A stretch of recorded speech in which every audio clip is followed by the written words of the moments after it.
যুবদলের দেশে বিদেশে আমাদের যত নেতাকর্মী আছেন তাদের সকলকে সংগ্রামী শুভেচ্ছা জানাই। বিশেষ করে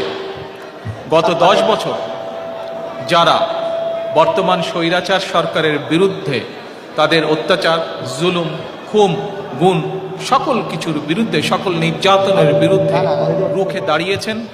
দাঁড়িয়ে আছেন, তাদের প্রতি রইল আমার আন্তরিক শুভেচ্ছা। একই সঙ্গে আমি স্মরণ করতে চাই আমার যুব দলের সেই সকল নেতাকর্মীকে যারা বিভিন্ন সময়, বিশেষ করে বর্তমান স্বৈরাচারের গত 10 বছর ধরে বর্তমান স্বৈরাচারের বিরুদ্ধে আন্দোলনের সময়